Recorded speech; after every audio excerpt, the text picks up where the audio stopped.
Bon, il faut que je vous avoue quelque chose. Depuis que j'ai commencé ma thèse, j'ai de plus en plus de mal à supporter le plastique. À tel point que mon entourage est gêné d'acheter ou d'utiliser du plastique en ma présence et s'excuse en permanence. La dernière fois, j'ai dû raconter au vendeur de kebab que j'étais allergique au plastique pour qu'il mette mes frites dans un papier. Vu son haussement de sourcils, il a dû se dire que j'étais encore une bobo écolo. Polyéthylène, polypropylène, polyamide, polyester, polyuréthane. Je m'emballe un petit peu quand j'en parle. Tous ces termes correspondent à des matériaux plastiques, qu'on appelle aussi des polymères. On pourrait comparer un polymère à une cosse de petits pois. Un polymère, c'est une molécule composée de plusieurs unités identiques.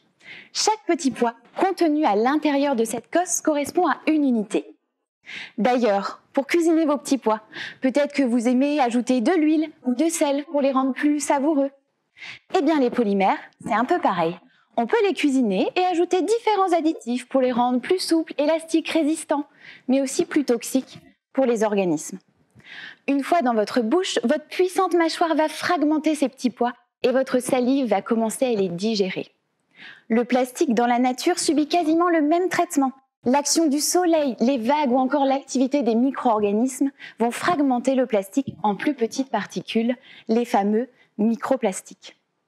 Dans ma thèse, je réalise un état des lieux de la contamination aux microplastiques des lacs alpins et j'essaye de déterminer leur provenance. Quelles sont les sources de ces microplastiques? Sont-ils présents dans l'eau, dans les sédiments? Proviennent-ils des eaux pluviales, des eaux usées, des retombées atmosphériques?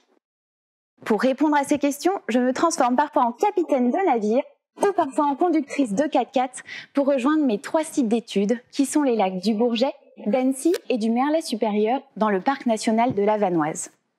Bon, parfois j'enfile aussi des bottes et je vais directement dans les rejets d'eau pluviale ou d'eau usée. De retour au laboratoire, je nettoie mes échantillons pour qu'il ne reste plus que les microplastiques. Ces microplastiques passent ensuite chez Igor. Igor, c'est mon microscope infrarouge. Vous vous souvenez de l'histoire des petits pois? En fait, grâce à Igor, je sais quelle espèce de petits pois j'ai sous les yeux, du PET ou du polystyrène par exemple. L'enjeu de ma thèse, c'est de pointer du doigt les sources des microplastiques dans les lacs alpins pour que les autorités publiques coupent le robinet à la source. Mais ça, c'est pas pour tout de suite. Par contre, vous, dès aujourd'hui, vous pouvez agir en repensant vos habitudes de consommation et donc réduire la pollution aux microplastiques. Ce que je peux déjà vous dire, c'est qu'il y a des microplastiques dans les lacs alpins. C'est un polluant qu'on retrouve malheureusement un petit peu partout.